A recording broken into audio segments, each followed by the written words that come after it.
nanti aliran listrik di masa depan tidak pakai kabel, jadi pakai jalur frekuensi, dan nanti bahannya digunakan adalah perak semua. Pak, perang dunia ketiga gimana?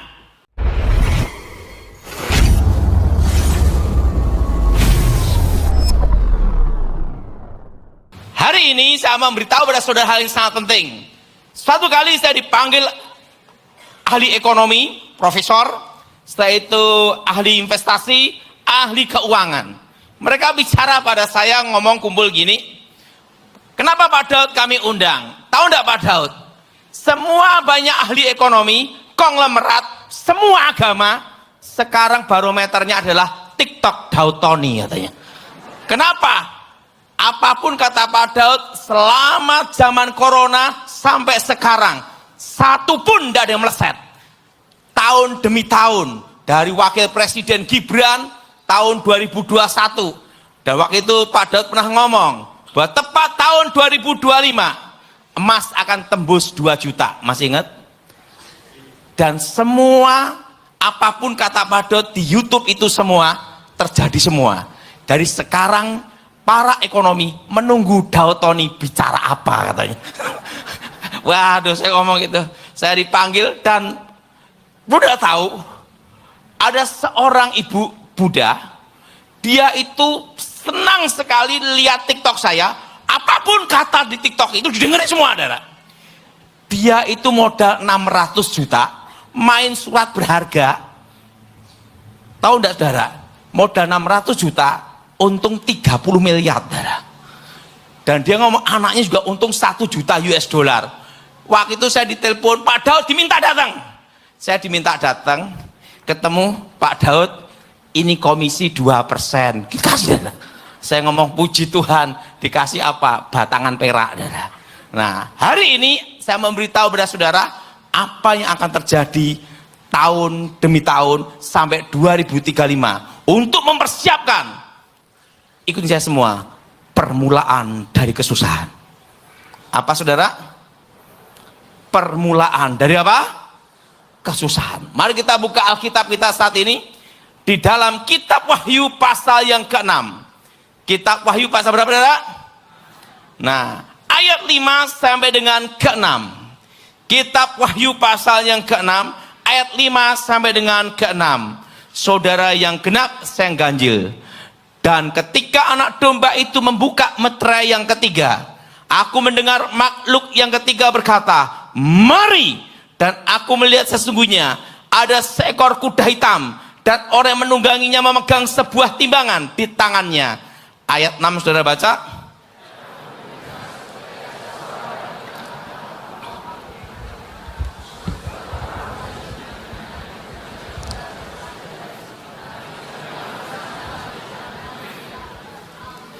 Secupak sedinar. Apa saudara?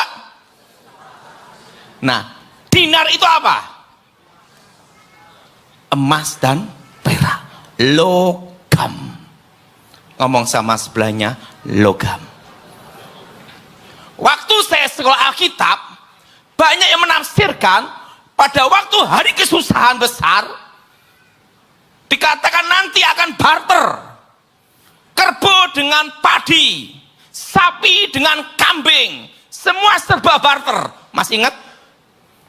Dan waktu itu selalu dikotbahkan itu. Nah, pada waktu saya mengalami kecelakaan dan saya ketemu Tuhan di sana, di situ dijelaskan, jangan terlalu berlebihan menafsir Alkitab. Alkitab tadi mengatakan apa? Secupak apa saudara? Ingat, artinya yang berharga di masa depan adalah logam. Ngomong sebelahnya, logam. Jelas? Jelas? Alkitab tidak mengatakan secupak sedina. Secupak ditukar apa? Kebuk dada. Coba saudara perhatiin. Misalnya, waktu kesusahan besar, lari 1 juta orang. Barternya sapi. sapi itu setahun beranak satu, saudara. Yang makan 100.000 orang, satu sapi sak bulunya habis, betul saudara? Betul? Tetapi kalau 1 kilo emas dapat berapa ratus sapi, betul? Nah, itu pada waktu itu saudara, saya tidak berani khotbahkan ini karena pasti akan ditentang, karena ajaran waktu itu mengatakan barter, betul? Tetapi Alkitab berkata meterai ketiga. Nah, meterai ketiga itu dimulai kapan? 2032. Berapa saudara? 2000 apa? Ngomong sebelahnya 2032. Saudara, pada waktu saya ketemu Tuhan, itu tahun 96, tepatnya bulan November. Di situ ditunjukkan masa akan datang. Waktu itu dia berkata, akulah aku, akulah Yahweh. Yes. Layar lebar sekali, besar sekali. Hari-hari yang akan datang, saudara. Masa depan. Apa saudara? Masa saudara? Yes. Yes. Yes. Tahun demi tahun, saudara. Presiden dan wakil presiden di masa yang akan datang. Dan di situ ada 2 manusia yang masih hidup sampai sekarang, Elia dan Henokh, bicara pada saya tentang masa yang akan datang, tentang dunia, saudara, dalam suatu bahasa yang bukan bahasa manusia. Dan di situ diberi pesan bahwa mereka akan datang kembali di muka bumi ini untuk menjadi saksi. Untuk menjadi apa, saudara? Karena seorang saksi itu harus hidup. Tidak ada saksi mati, tidak ada, saudara. Saksi adalah mendengar, melihat, dan merasakan, dan harus hidup. Makanya 2 manusia ini masih hidup ada di sana dan akan kembali ke bumi untuk bicara tentang siapa Mesias. Nah, di situ dijelaskan, ditunjukkan masa yang akan datang dan tentang penyatuan mata uang. Apa saudara? Penyatuan, saudara?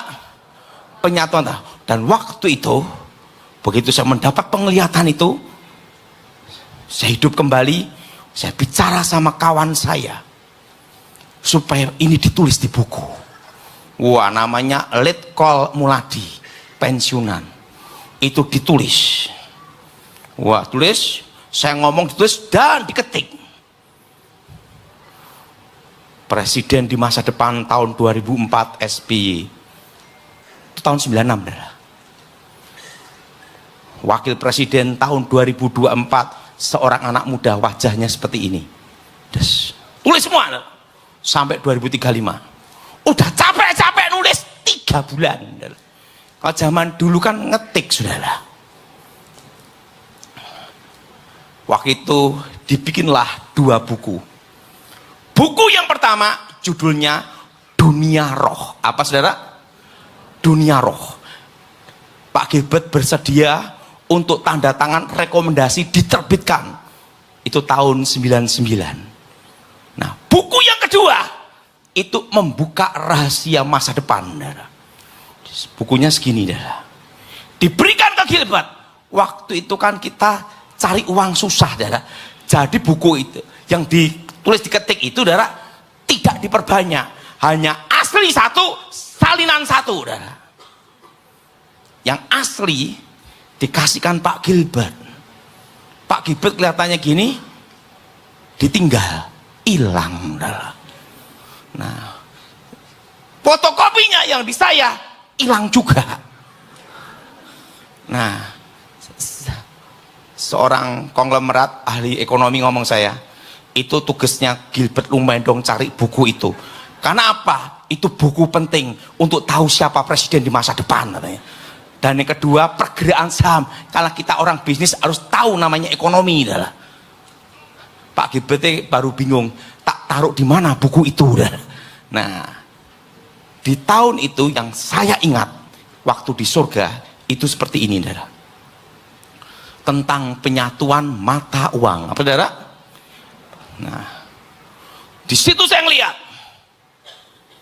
semua hacker seluruh dunia, Rusia, China, India, berbagai tempat dipanggil di Amerika. Dipanggil di mana, saudara? Di apa? Di Amerika. Dan mereka disuruh menyerang suatu cyber, namanya cyber army, bukan security tapi cyber army, saudara. Tingkatannya lebih tinggi daripada security. Ini cyber army. Nah, semua hacker ini disuruh untuk menyerang sistem pertahanan, sistem dari cyber army, saudara.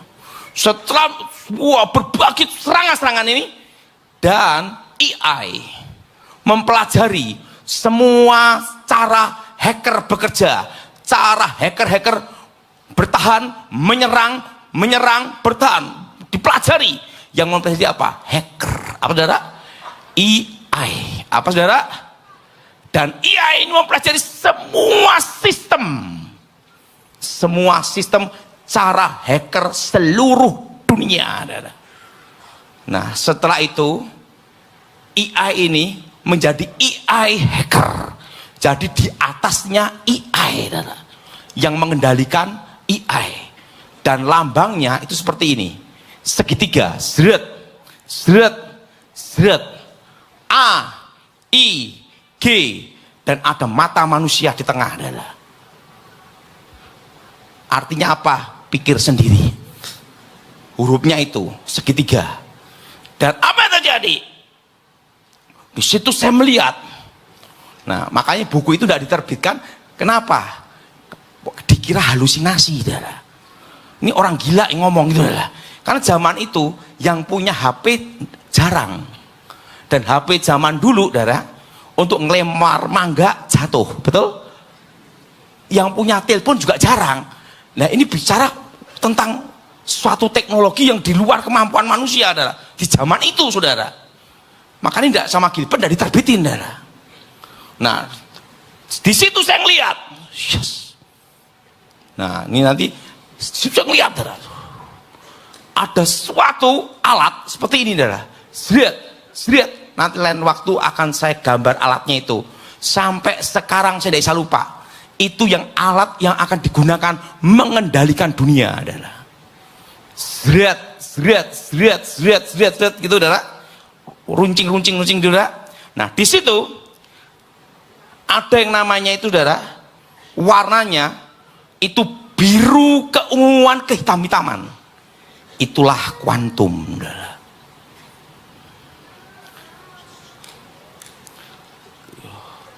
Biru kehitam-hitaman, keunguan, di mana di situ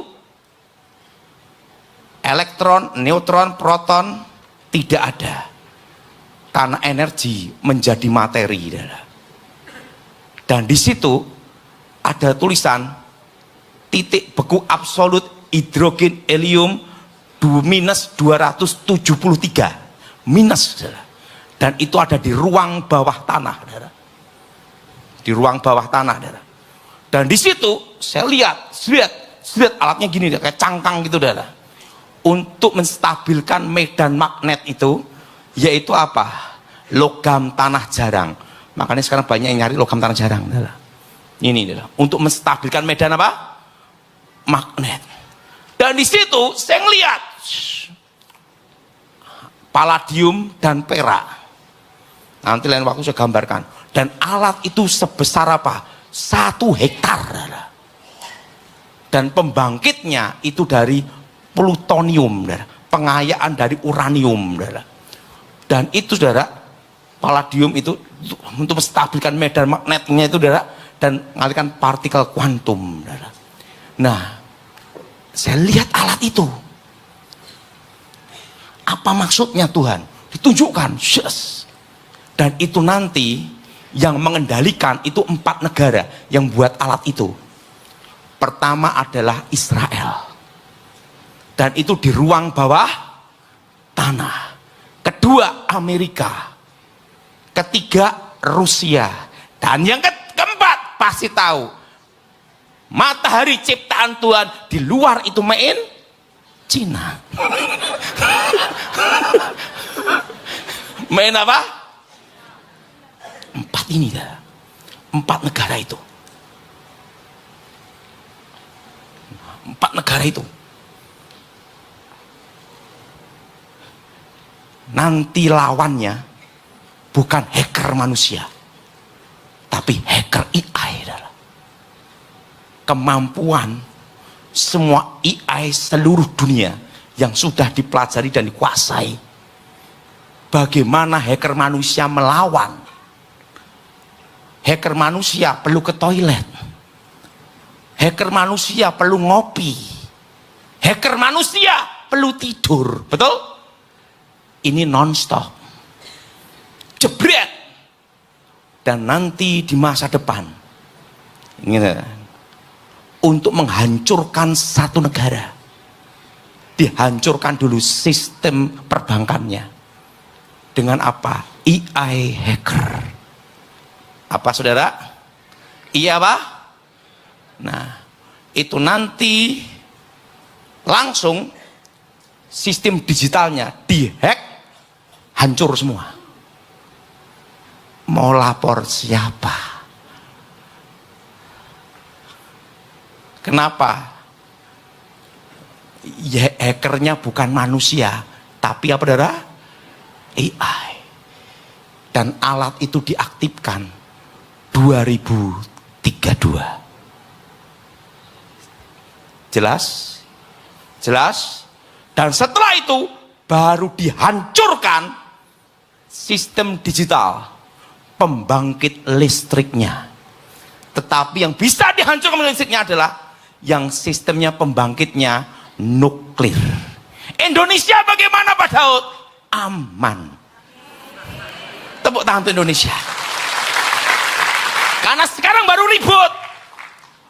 Dihack, mati lampu semua. Tenang. Kita pakai batu bara zaman engkong Pak Harto. Zaman Pak Harto, betul? Betul? Betul? Konvensional. Batu bara. Ngomong sebelahnya aman. Nggak usah takut. Ini pada ribut semua. Bakal nantinya semua lampu mati kan gitu saudara. Perbankan sistemnya ini nggak bisa, karena yang bisa dihancurkan sistemnya adalah pembangkitnya adalah nuklir. Jelas? Jelas? Pembangkitnya apa saudara? Nuklir. Jadi ingat, Indonesia konvensional. Ngomong sebelahnya aman. Siapa yang setuju angkat tangan? Nggak usah takut. Kenapa? Sistemnya batu. Karena yang bisa dihack itu di shutdown, itu yang nuklir. Dan apa yang terjadi? Saya lihat alatnya itu, saudara. Itu di ruang bawah tanah, saya lihat itu. Itu di surga kelihatan, saudara. Nah, dan apa yang terjadi? Kripto, Bitcoin selesai 2032. Karena apa? Kalau superkomputer perlu ratusan tahun, puluhan tahun. Karena nanti 2032 ke atas, kuantum berhasil menjebol blockchain, mengendalikan. Karena apa? AI hacker, semua data kebuka. Kalau sampai sekarang pendiri Bitcoin siapa? Tidak ada yang tahu, betul? Nah, yang kedua, pihak ketiga siapa? Tidak ada yang tahu. Semuanya kesepakatan dan kepercayaan. Nah, tapi pada waktu 2032 ke atas, kebuka, jebret, pihak ketiganya siapa? Penciptanya siapa? Tiba-tiba penciptanya adalah tukang ojek online, gimana? Bubar. Betul? Betul? Betul? Dan apa yang terjadi? Nanti kripto yang bertahan adalah kripto yang ada basic dasarnya backupnya emas, perak, dan pertambangan fisik, bukan komputer. Dan 2030 akan terjadi masalah di surat berharga, dimulai dari Singapura, setelah itu Amerika, setelah itu London UK, yaitu surat berharga nanti banyak yang bodong. Misalnya surat berharga perak 1000 ton waktu 2032, dunia memerlukan fisiknya untuk industri panel surya, untuk AI, untuk handphone. Mana fisiknya? Masih cadangan, belum ready. Itu akan Asia dimulai dari mana? Singapura. Setelah itu mulai dari apa? Setelah itu apa? Inggris. Jelas? Nah, disitulah harga emas perak sudah boleh catat, boleh tulis, buktikan. Dan ingat, komisi tepat di tahun 2030 emas akan tembus. Arti tembus itu di atas, 3.250.000. Nanti kalau nikah bukan cincin emas tapi aluminium. Jelas? Ingat, permulaan kesusahan itu baru permulaan, saudara, belum pertengahan. Itu 2032 dunia akan kembali ke fisik semua. Dan perak, nah ini yang main saham, nanti harus ingat saya, komisi 2. Selama 2 tahun, ingat, ngomong sebelahnya, selama 2 tahun. Selama berapa? Harga perak dan emas akan naik turun tajam. Karena masa transisi, ingat darah, masa transisi untuk semua big up emas dan big up perak, darah. Dan dunia akan terbagi 2. China dan sekutunya menguasai perak dunia. Amerika dengan sekutunya menguasai tembaga. Jadi nanti emas safe haven nomor 1, tapi second safe haven itu adalah perak dan tembaga. Pokoknya saudara, kalau main perak di atas $50 per troy, ini yang main berharga, saham berharga. Ingat komisi berapa? Tahu enggak, yang ngasih saya 2% banyak. Saya tiba-tiba, Pak Daud, saya dapat beli emas dapat sekian, komisi Pak Daud 2%, kasih 100 juta, darah. Puji Tuhan, saya ngasih saya hampir setiap bulan ada, darah. Komisi 2. Nah, ingat, di atas $50 per troy dan di bawah $100 per troy. Di bawah itu. Jadi kalau perak, ini main surat berharga, ada 70 ke bawah dolar per troy, beli. 80 ke atas, jual. Nunggu turun lagi. Karena itu akan naik turun tajam selama 2 tahun. Ngomong sebelahnya 2%. Jelas? Jelas? Dan ingat,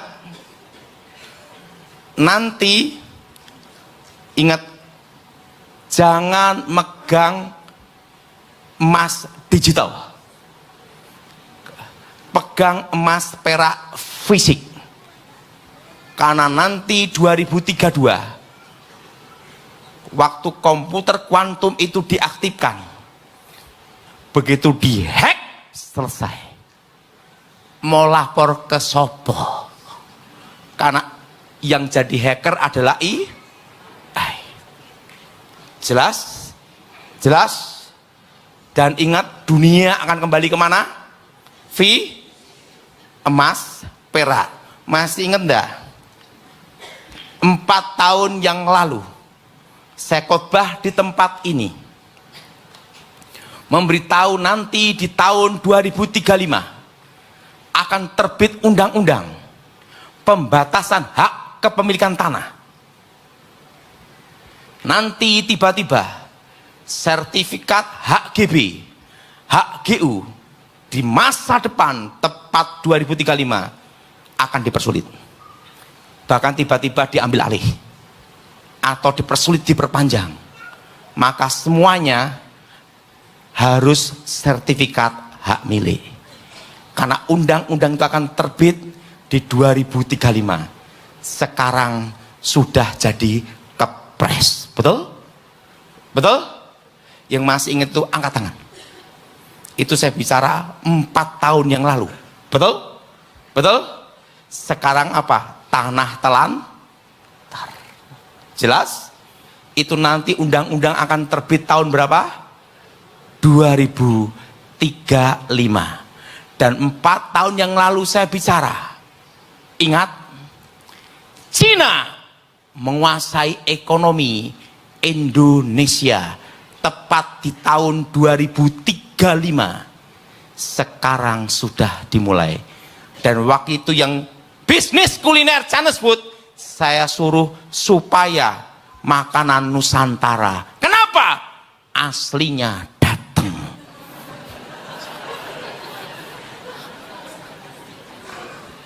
Yang masih ingat angkat tangan. Ngomong sebelahnya, aslinya datang. Sudah mulai datang belum? Yang ngomong sudah angkat tangan. Itu tanda 2035 ekonomi dikuasai seluruh Indo. Hanya 4 yang bertahan. Pak, di 2026 waktu itu saya bicara di sini juga. Waktu tahun 2024, nanti di 2026 puncak inflasi dan puncaknya untuk masuk apa? Inflasi dan deflasi bertemu. Masuk resesi ekonomi. Siapa masih ingat? Angkat tangan. Tandanya apa? Indeks harga saham rontok. Betul? Betul? Dan ingat, tahun ini berat.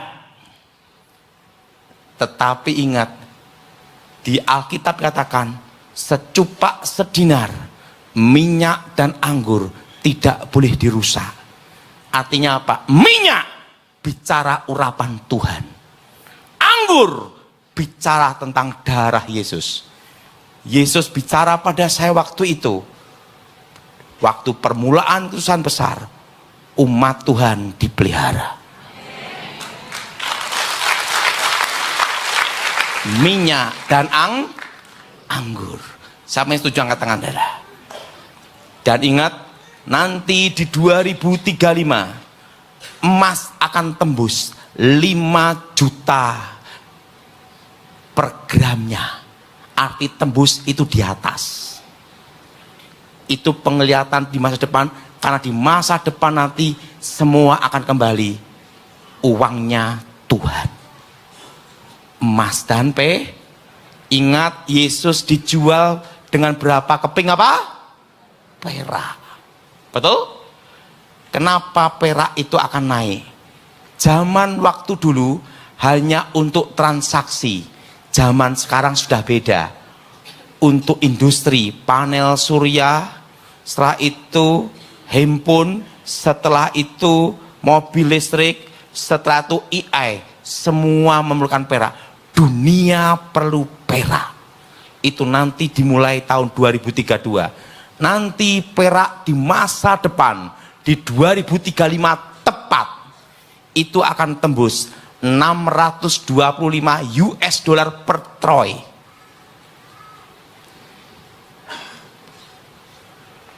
Per gramnya 300.000. Ada seorang pengusaha, ada di Surabaya.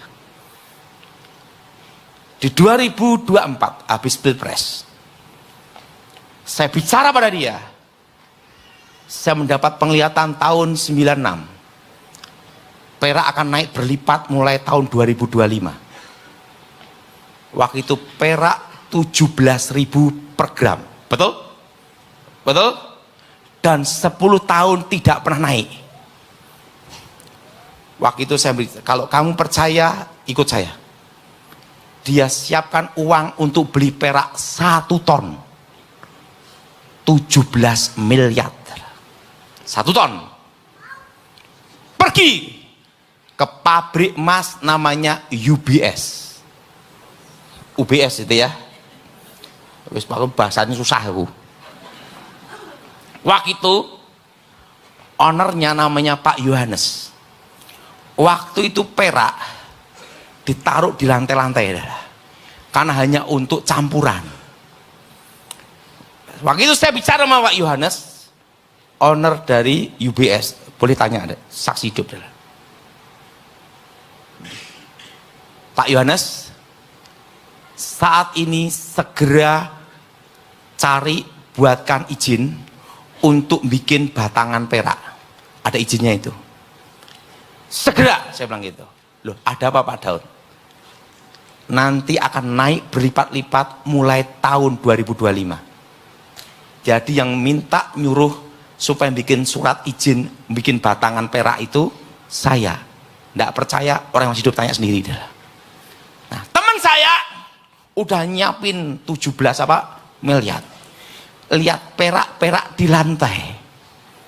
Dia tanya, ada enggak batangannya? Belum ada. Adanya masih gerendul kayak butiran-butiran. Lah nyimpennya gimana? Ya adanya ini. Kalau mau beli 1 ton. Dia gigit peraknya gini. Ini perak asli, Pak Yohanes, asli. 1 ton ada. Nanti jualnya gimana? Bingung jualnya dia. Nyimpennya gimana? Kan enggak ada batangannya. Masih gerendul-gerendul gitu.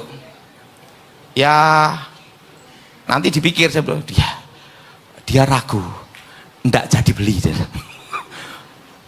Begitu dia enggak jadi beli, 2025, 3 bulan, 4 bulan kemudian, harga perak jadi berapa?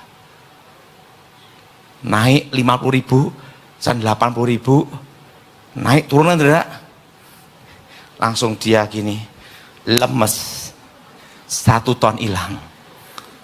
Padahal untungnya minimal dia bisa untung 30 miliar, 40 miliar. Orang pulang Surabaya satu-satunya yang paling menyesal dia adalah. Jadi kalau lihat perak naik dia gini, 1 ton. Jadi ingat, dunia akan kembali ke fisik semua. Secupak sedinar, artinya nanti yang berharga itu adalah logam. Yesus bicara apa? Waktu kesusahan besar ke pegunungan. Betul?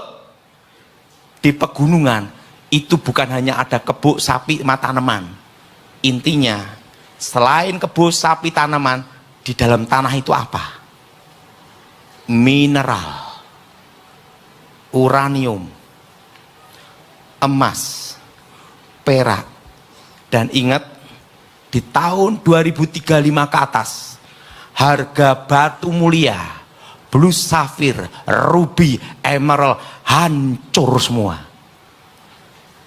Karena nanti sudah tercipta dari proses lab, bikin cat eye, emerald, lab grown, dan itu made in China. Termasuk harga diamond, berlian akan hancur semua di tahun 2035 karena sudah berhasil menciptakan berlian. Itu tahun 96 saya lihat. Jadi prosesnya kayak di alam tapi di lab instan, dan itu hampir sama dengan asli, susah dibedain. Jadi sekarang nanti yang batu mulia, blue sapphire, ruby, yang cat eye gini-gini, di 2035. Karena apa? Bisa diciptakan di laboratorium. Jelas? Jelas? Dan made in apa? Cina. Jelas? Jelas? Pak, di rumahku Blue Sapphire ya Pak. Gimana? Tenang, masih engkau nikmati 2 tahun, belum 2035. Setelah 2035, termasuk ruby, emerald, led semua adalah. Dan itu susah dibedain. High-technya seperti itu. Pak, berarti lebih baik jemaat gimana? Ingat saudara, inflasi nanti paling berat. Kapan Indonesia pulih Pak Daud? 2032. 2027 ekonomi baru bergerak, saudara. Pulih itu 2032. Makanya waktu itu saya pesan pada saudara semua, jangan utang bank. Masih ingat? Pak, 2030 inflasinya gimana? Saya kasih gambaran pada saudara inflasinya. Saudara megang uang 1 miliar sekarang, ditabung dengan bunga deposito maksimal 6% atau 7%. Betul? Wah, itu mujizat Pak, banyak banget, betul enggak? Ya sekalian enggak apa-apa. Nah, uang 1 miliar nanti engkau pegang hari ini tanpa digunakan, hanya di bank aja. Nanti di tahun 2035 uangmu tulisannya 1 miliar, tapi value-nya hanya 50 juta.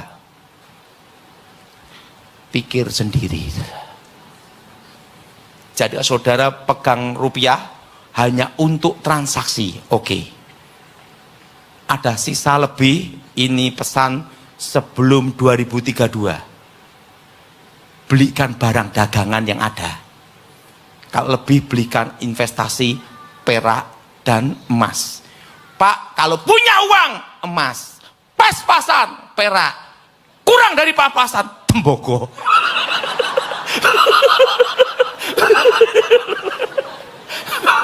Jelas? Jelas? Karena nanti di 2032 tepat harga tembaga lompat, bukan naik, lompat. Nah, daripada tidak nyimpan gimana? Betul? Yang punya uang nyimpan apa? Yang pas-pasan nyimpan apa? Kurang dari pas-pasan. Jelas? Dan 2035 ke atas nanti aliran listrik di masa depan tidak pakai kabel. Itu akan diketemukan di 2035 ke atas. Jadi pakai jalur frekuensi aliran listrik, dan nanti bahannya digunakan adalah perak semua, saudara. Penghantar listriknya nanti, saudara, nanti tidak pakai kabel. Itu 2035 ke atas. Itu nanti tiang-tiangnya itu kayak itu dah, dan itu pakai perak. Makanya itu akan naik. Tapi ingat, tahun ini cara bertahan gimana? Apa yang ada dalam diri saudara? Saudara salon, fokus salon. Saudara taunya saham, fokus saham. Udah tak kasih bocoran, harus ingat 2. Dan kalau yang mau main saham Indonesia, tunggu bulan sebelum dan sesudah Lebaran. Maret, April. Menunggu dan melihat. Di Maret, April. Pak, kalau taunya bikin kue, fokus kue. Sementara waktu selama 2 tahun ini, jangan ekspansi bisnis apapun, kecuali punya uang cash flow yang kuat. Karena kondisi ekonomi seperti ini masih sampai 2032 baru pulih. Ekonomi bergerak 2027. Jelas? Jelas? Dan nanti di masa depan mata uang terbagi 3.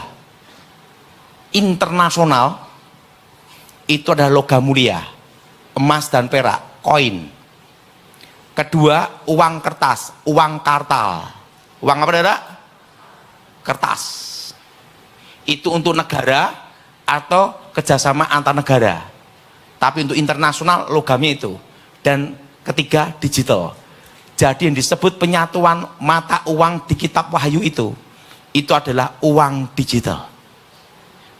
Untuk apa? Corona itu tahun 2020 adalah untuk menggiring seluruh dunia, itu senjata biologis untuk mengarahkan dunia ke sistem digital online. Untuk dikendalikan. Untuk apa, saudara? Dikendalikan. Dan nanti pengendalian nanti puncaknya di 2032. Uji coba kuantum itu, lihat Iran. Sistem perbankannya hancur. Hiperinflasi. Betul? Betul? Itu baru uji coba. Jadi saudara semua persiapkan. Sebelum ini terjadi, secupak sedinar. Artinya berharga apa? Logam. Alkitab mengatakan apa? Apa secupak diganti ayam? Dinar itu apa? Emas. Dan apa? Perak. Dan ingat, di masa depan tahun 96 teknologi berhasil menciptakan emas, tapi biayanya lebih tinggi. Biaya lebih apa? Jadi makanya emas itu laku. Di surga pun juga ada emas, betul? Jadi saudara tidak usah khawatir. Pak, tahun ini Surabaya gimana? Aman. Pak, perang dunia ketiga gimana? Ngomong sebelahnya, Indonesia paling aman. Kenapa Indonesia paling aman? Ini saya ngelihat sampai tahun 2035, adalah. Kenapa paling aman? Semua diajak kerjasama, non-blok. Sekali lagi nih, tak kasih tahu. Untuk menyerang suatu negara, itu biaya perang itu besar. Serangan udara 3 bulan. Serangan laut, logistik distribusi itu 6 bulan. Nah, Indonesia itu kan lautnya luas, pulaunya kecil-kecil. Biaya ini besar, logistiknya. Ketiga, pertempuran pusat darat bertahun-tahun. Ukraina sampai sekarang belum selesai, betul? Dan yang kedua, kepentingannya apa? Amerika menyerang Venezuela karena apa? Minyak. Yang kedua, perak. Tidak mau ajak kerjasama, serang, kan gitu, saudara. Lah Indonesia gimana? Amerika perlu apa? Emas, privat. China perlu nikel, Sulawesi. Semua udah kerjasama. Jepang mau nyerang gimana? Ada Toyota.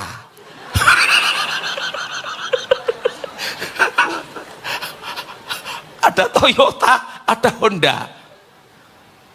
Rusia kerjasama pertahanan. Lah semua kongsi.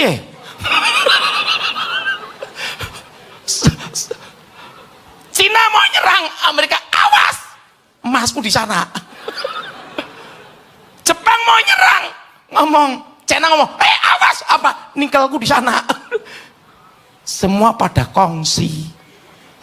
Jadi perang dunia ketiga yang paling aman di dunia, Indonesia.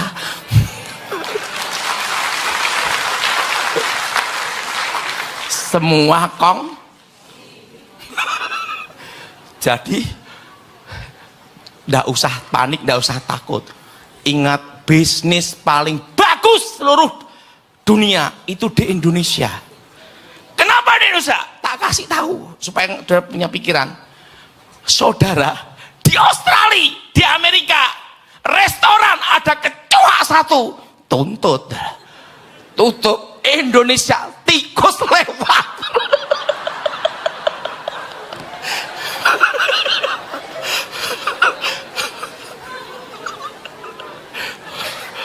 Betul? Indonesia kurang happy gimana?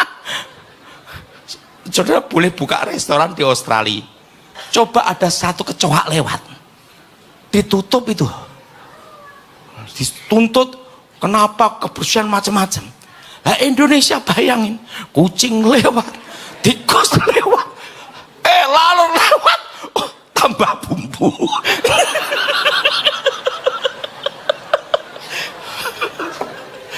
Jadi ingat, bisnis paling enak tetap Indo.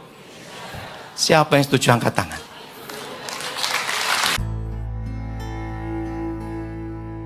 Selanjutnya mari kita perdalam keilahian Yesus Kristus yang kekal.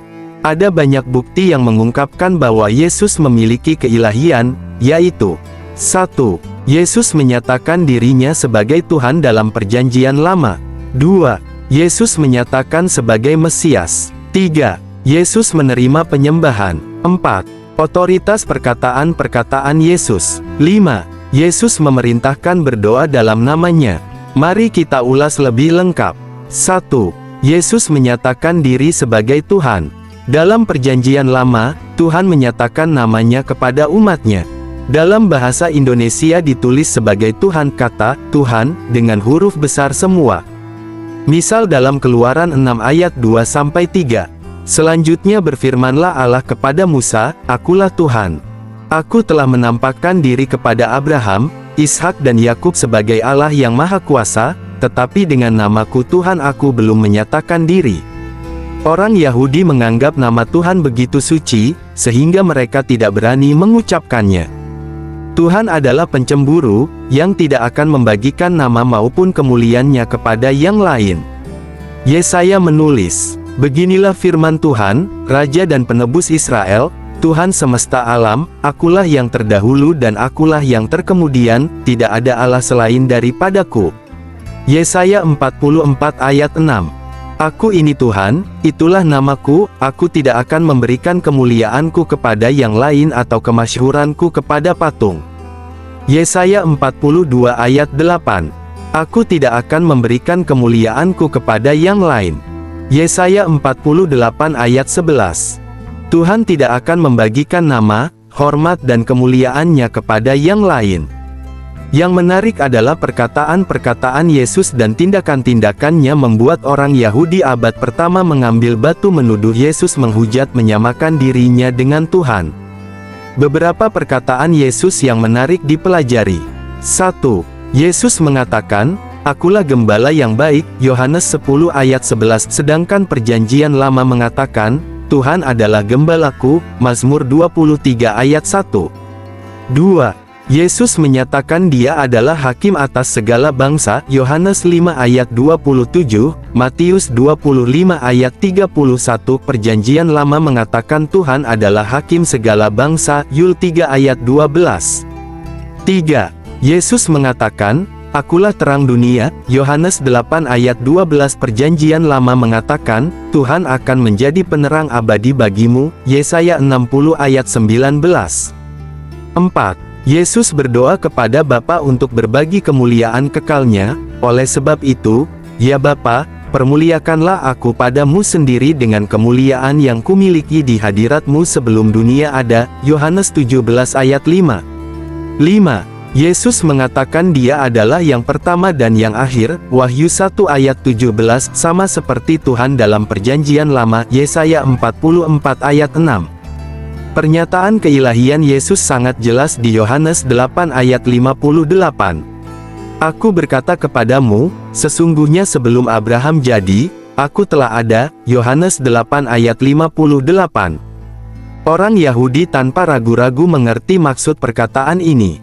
Mereka tahu bahwa Yesus tidak hanya menyatakan keberadaannya sebelum Abraham, tetapi Yesus juga menyatakan sama dengan Tuhan. Ini menyebabkan mereka mengambil batu hendak melempari Yesus. Dalam beberapa peristiwa Yesus menyatakan dirinya sama dengan Tuhan dengan cara yang lain, misal dalam memberikan pengampunan dosa, suatu pekerjaan yang hanya bisa dilakukan Tuhan. Dalam Markus 2 ayat 10-11, Yesus melakukan mujizat sekaligus memberikan pengampunan dosa. Tetapi supaya kamu tahu, bahwa di dunia ini Anak Manusia berkuasa mengampuni dosa. Yesus juga menyatakan bahwa Dia mempunyai kuasa kehidupan, kuasa yang hanya dimiliki Tuhan saja. Sebab sama seperti Bapa membangkitkan orang-orang mati dan menghidupkannya, demikian juga Anak menghidupkan barang siapa yang dikehendakinya. Yohanes 5 ayat 21. Aku berkata kepadamu, sesungguhnya saatnya akan tiba dan sudah tiba, bahwa orang-orang mati akan mendengar suara Anak Allah, dan mereka yang mendengarnya, akan hidup. Yohanes 5 ayat 25. Yesus mengatakan bahwa supaya semua orang menghormati Anak sama seperti mereka menghormati Bapa, Yohanes 5 ayat 23. Dalam kategori yang sama Yesus mendorong murid-muridnya, percayalah kepada Allah, percayalah juga kepadaku, Yohanes 14 ayat 1. Yesus tanpa meninggalkan keraguan, menyatakan dirinya sejajar dengan Allah. 2. Pernyataan Yesus sebagai Mesias yang dijanjikan. Perjanjian Lama memberikan janji kedatangan Mesias. Mesias berarti yang diurapi, seseorang yang diurapi Tuhan untuk melakukan penggenapan rencana keselamatan bagi umat manusia. Perjanjian Lama memberikan gambaran keilahian Mesias. Ketika Yesus menyatakan bahwa Dia menggenapkan nubuat tentang Mesias, secara langsung menyatakan keilahiannya. Sebagai contoh Yesaya berbicara mengenai Mesias. Sebab seorang anak telah lahir untuk kita, seorang putera telah diberikan untuk kita, lambang pemerintahan ada di atas bahunya, dan namanya disebutkan orang, penasihat ajaib, Allah yang perkasa, Bapa yang kekal, Raja damai. Yesaya 9 ayat 5. Hai Sion, pembawa kabar baik, naiklah ke atas gunung yang tinggi. Hai Yerusalem, pembawa kabar baik, nyaringkanlah suaramu kuat-kuat, nyaringkanlah suaramu, jangan takut. Katakanlah kepada kota-kota Yehuda, lihat, itu Allahmu. Yesaya 40 ayat 9. Dalam Daniel 7 ayat 13-14 dikatakan, dalam penglihatanku pada malam itu, kulihat sesuatu yang seperti manusia. Ia datang dengan dikelilingi awan lalu pergi kepada Dia yang hidup kekal dan diperkenalkan kepadanya. Ia diberi kehormatan dan kekuasaan sebagai Raja, sehingga orang-orang dari segala bangsa, suku bangsa dan bahasa mengabdi kepadanya. Kekuasaannya akan bertahan selama-lamanya, pemerintahannya tidak akan digulingkan. Ayat ini yang dikutip Yesus ketika imam besar menanyakan apakah Dia Mesias. Imam besar itu bertanya kepadanya sekali lagi, katanya, apakah engkau Mesias, anak dari yang terpuji? Jawab Yesus, akulah Dia, dan kamu akan melihat Anak Manusia duduk di sebelah kanan yang Maha Kuasa dan datang di tengah-tengah awan-awan di langit. Markus 14 ayat 61-62.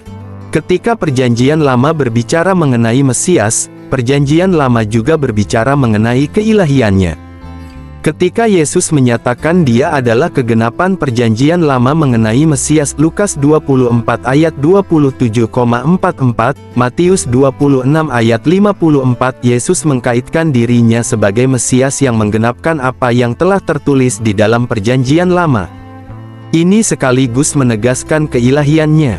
3. Yesus menerima penyembahan. Perjanjian Lama melarang penyembahan kepada siapapun kecuali kepada Tuhan. Keluaran 20 ayat 1-5, Ulangan 5 ayat 7-9. Yesus tercatat menerima penyembahan paling sedikit 9 kali. 1. Sebelum disembuhkan, seorang sakit kusta menyembah Dia, Matius 8 ayat 2. 2. Sebelum anaknya dibangkitkan Yesus, seorang kepala rumah ibadat menyembah Dia, Matius 9 ayat 18. 3. Setelah Yesus melakukan mujizat berjalan di atas air, orang-orang yang berada di dalam perahu menyembah Dia, Matius 14 ayat 33. 4. Sebelum anaknya yang kerasukan setan disembuhkan, seorang perempuan Kanaan menyembah Dia, Matius 15 ayat 25. 5. Sebelum seorang kerasukan setan disembuhkan, ia menyembah Yesus, Markus 5 ayat 6. 6. Seorang buta yang telah disembuhkan menyembah Yesus, Yohanes 9 ayat 38. 7. Anak-anak Zebedes dan ibu mereka menyembah Yesus, Matius 20 ayat 20. 8. Setelah kebangkitannya, murid-murid menyembah Dia. Matius 28 ayat 9. 9. Sebelum memberikan perintah untuk mengabarkan Injil, murid-murid menyembah Dia. Matius 28 ayat 17. Yesus tidak menolak penyembahan. Dengan demikian Yesus tidak menolak orang-orang memperlakukan Dia sebagai Tuhan. Ini menyatakan keilahiannya. 4. Otoritas perkataan-perkataan Yesus. Yesus memperlakukan perkataan-perkataannya sejajar dengan perkataan-perkataan Tuhan yang mempunyai otoritas. Yesus mendekati mereka dan berkata, "Kepadaku telah diberikan segala kuasa di sorga dan di bumi. Karena itu pergilah, jadikanlah semua bangsa muridku dan baptislah mereka dalam nama Bapa dan Anak dan Roh Kudus. Dan ajarlah mereka melakukan segala sesuatu yang telah kuperintahkan kepadamu. Dan ketahuilah, Aku menyertai kamu senantiasa sampai kepada akhir zaman." Matius 28 ayat 18-20. Tuhan telah memberikan 10 perintah Allah kepada Musa, tetapi Yesus menambahkan, "Aku memberikan perintah baru kepada kamu, yaitu supaya kamu saling mengasihi." Yohanes 13 ayat 34. Yesus memperlakukan perkataan-perkataannya sebagai perkataan yang kekal. "Langit dan bumi akan berlalu, tetapi perkataanku tidak akan berlalu." Matius 24 ayat 35. Berbicara kepada yang menolak Dia, Yesus berkata, "Barang siapa menolak Aku, dan tidak menerima perkataanku, ia sudah ada hakimnya, yaitu firman yang telah kukatakan, itulah yang akan menjadi hakimnya pada akhir zaman." Yohanes 12 ayat 48.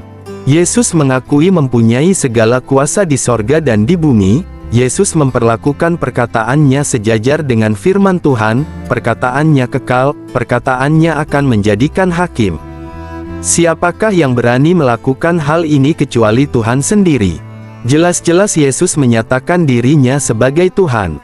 5. Yesus memerintahkan berdoa dalam namanya. Yesus tidak hanya memerintahkan supaya manusia percaya kepada Dia, Yohanes 14 ayat 1, dan taat pada perintahnya, Yohanes 14 ayat 15, tetapi juga berdoa di dalam nama Yesus. "Apa juga yang kamu minta dalam namaku, Aku akan melakukannya." Yohanes 14 ayat 13. "Jika kamu meminta sesuatu kepadaku dalam namaku, Aku akan melakukannya." Yohanes 14 ayat 14.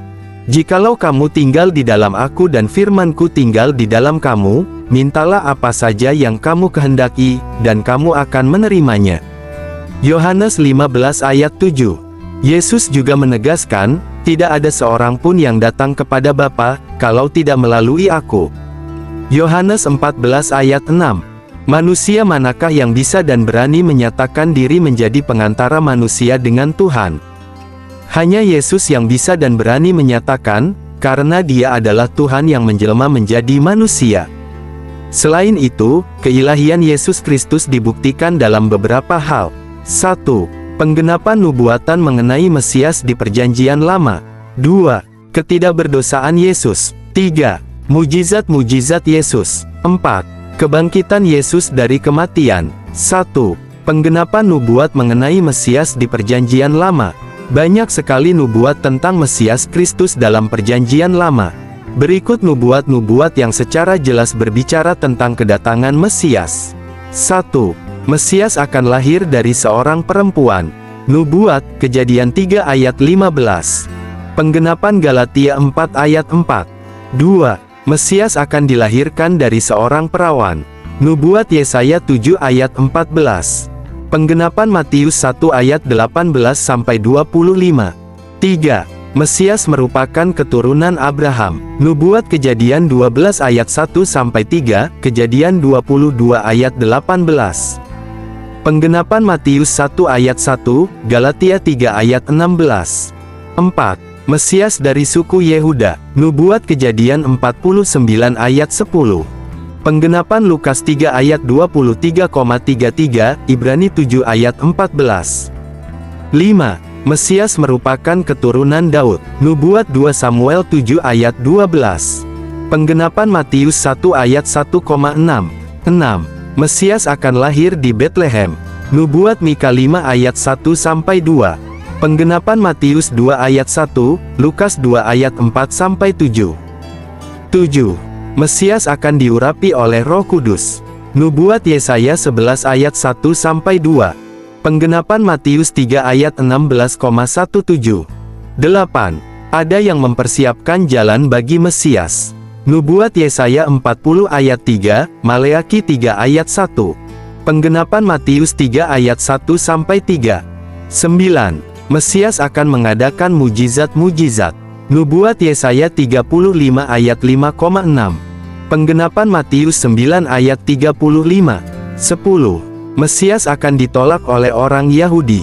Nubuat Mazmur 118 ayat 22. Penggenapan I Petrus 2 ayat 7. 11. Mesias akan ditolak oleh kerabatnya sendiri. Nubuat Yesaya 53 ayat 3. Penggenapan Yohanes 1 ayat 10,11, Yohanes 7 ayat 5,48. 12. Mesias akan dielu-elukan waktu menunggang keledai memasuki Yerusalem. Nubuat Zaharia 9 ayat 9. Penggenapan Matius 21 ayat 1-7. 13. Mesias akan mati dengan kematian yang mengenaskan. Nubuat Mazmur 22, Yesaya 53. Penggenapan Matius 27.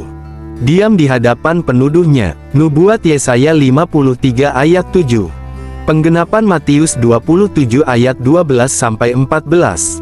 Dihina. Nubuat Mazmur 22 ayat 7,8.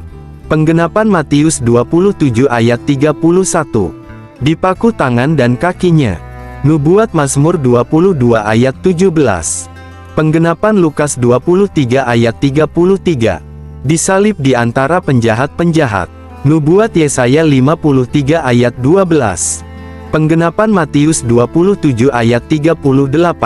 Lambungnya ditikam. Nubuat Zakaria 12 ayat 10.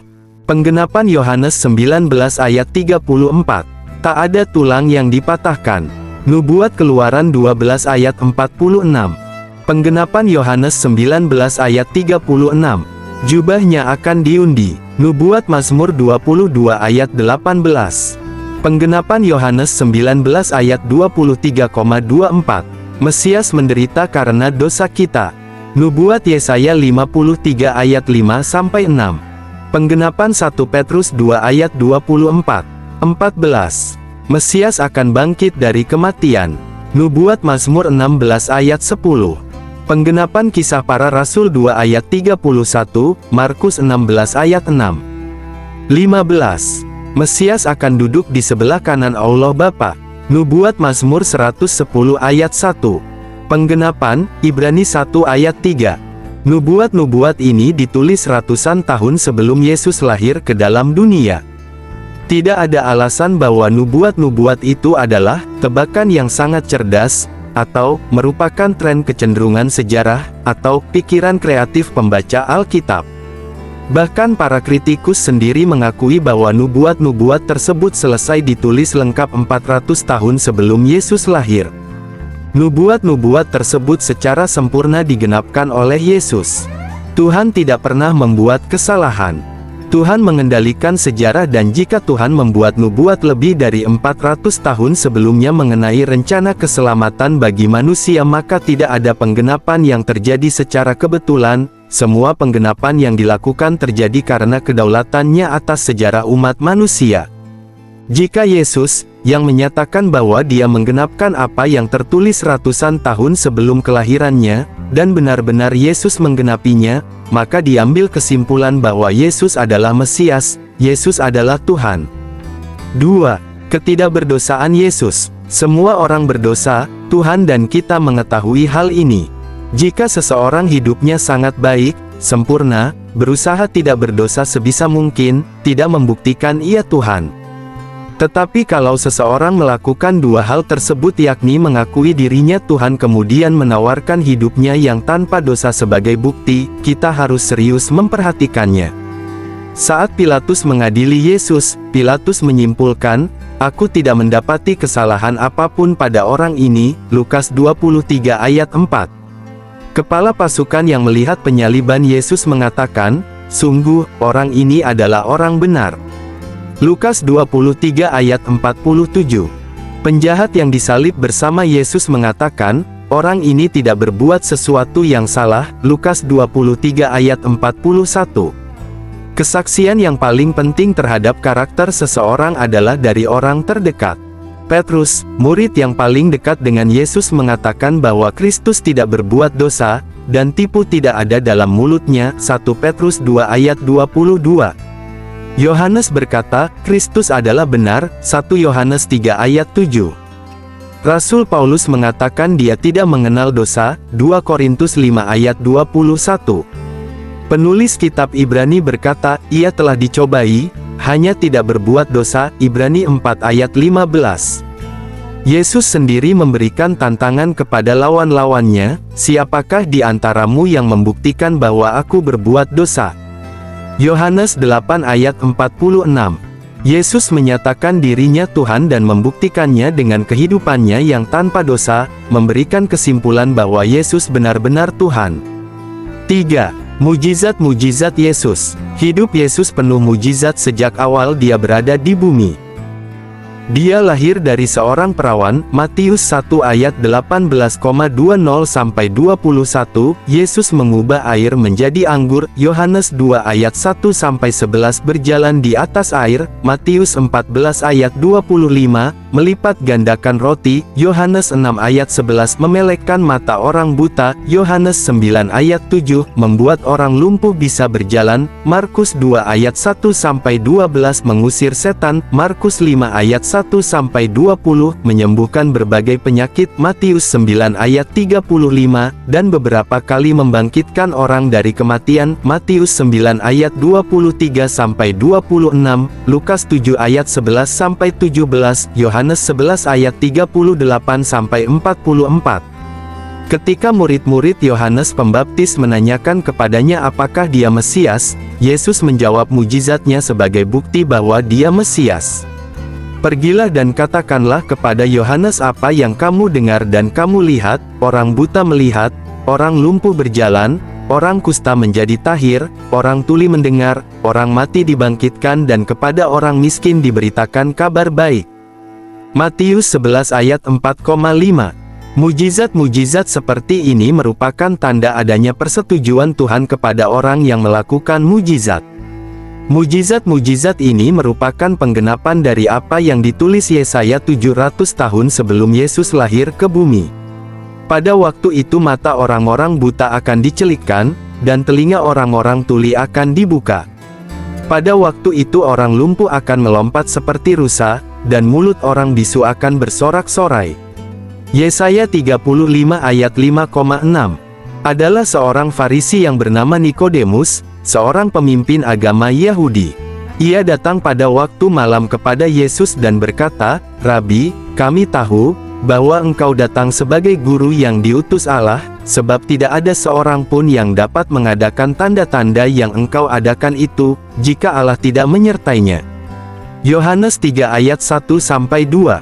Pada waktu Yesus dibaptis, muncul suatu suara dari sorga, inilah anakku yang kukasihi, kepadanyalah aku berkenan. Matius 3 ayat 17. Ini merupakan tanda dukungan Allah Bapa terhadap pekerjaan dan keilahian Yesus. Mujizat adalah suatu bentuk konfirmasi persetujuan ilahi atas suatu kebenaran pekerjaan yang dikerjakan seseorang yang diutus Tuhan. Mujizat yang dihubungkan dengan pernyataan Yesus tentang keilahian dirinya, mengkonfirmasi bahwa dia benar-benar Tuhan. 4. Kebangkitan Yesus dari kematian. Hanya Tuhan yang memberi kehidupan. Ulangan 32 ayat 39, 1 Samuel 2 ayat 6.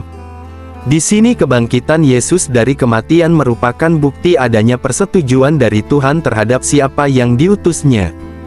Perjanjian Lama dan Yesus sendiri menubuatkan kebangkitannya. Mazmur 16 atau 10 berbicara tentang kebangkitan Mesias. Perjanjian Lama menubuatkan bahwa 1. Mesias akan datang dan mati, Yesaya 53, Mazmur 22. 2. Mesias akan memerintah selamanya, Yesaya 9 ayat 6, Daniel 2 ayat 44. Wajah mata berkedip. Satu-satunya jalan supaya Mesias bisa memenuhi keduanya adalah mati kemudian bangkit. Yesus sejak awal pelayanannya telah menubuatkan kebangkitannya sendiri. Yohanes 2 ayat 19,21. Setelah pengakuan Petrus bahwa Yesus adalah Mesias, Yesus berkata, "Anak manusia harus menanggung banyak penderitaan dan ditolak oleh tua-tua, imam-imam kepala dan ahli-ahli Taurat, lalu dibunuh dan bangkit sesudah 3 hari." Markus 8 ayat 31. Yesus mengulangi perkataan ini saat dalam perjalanan melewati Galilea, Markus 9 ayat 30-31, dan dalam perjalanan ke Yerusalem, Markus 10 ayat 32-34. Yesus juga mengatakan, "Aku memberikan nyawaku untuk menerimanya kembali.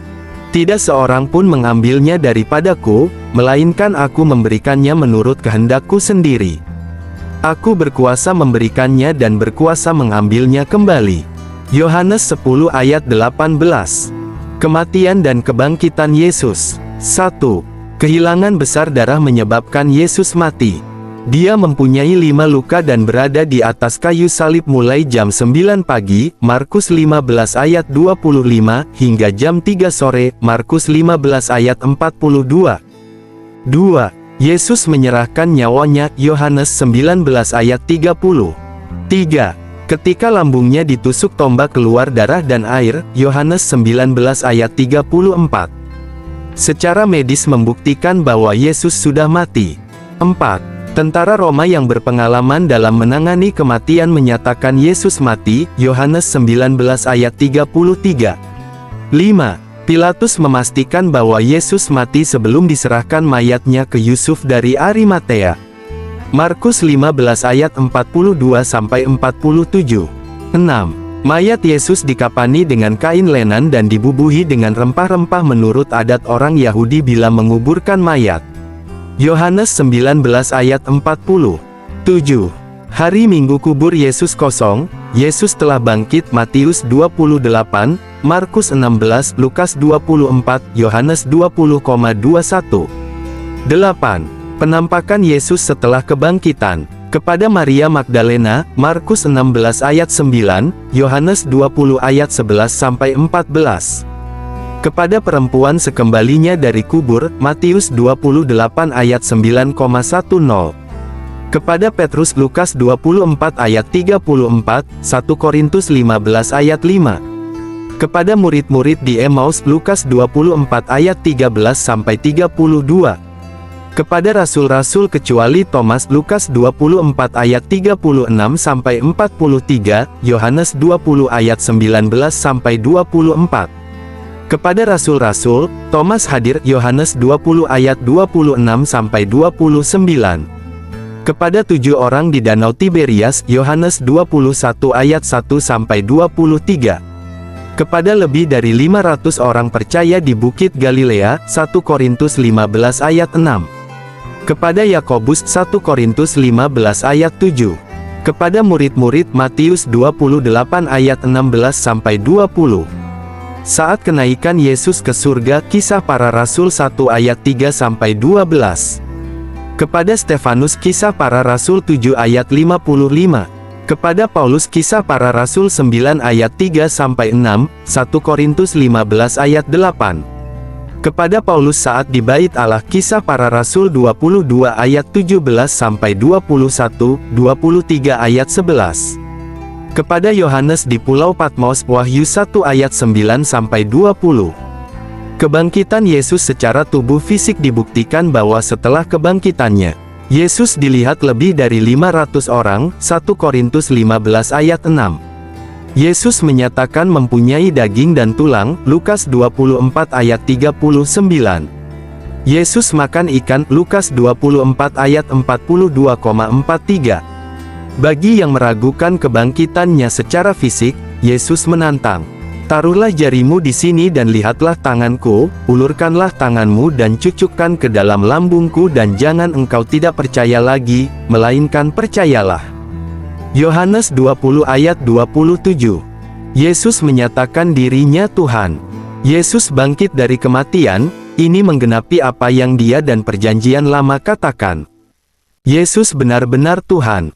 Jadi apalagi yang Anda ragukan mengenai Yesus Allah dan Tuhan. Oleh sebab itu percayalah kepadanya dan terimalah Dia sebagai Tuhan dan Juru Selamat. Maka engkau akan diselamatkan. Tuhan Yesus memberkati.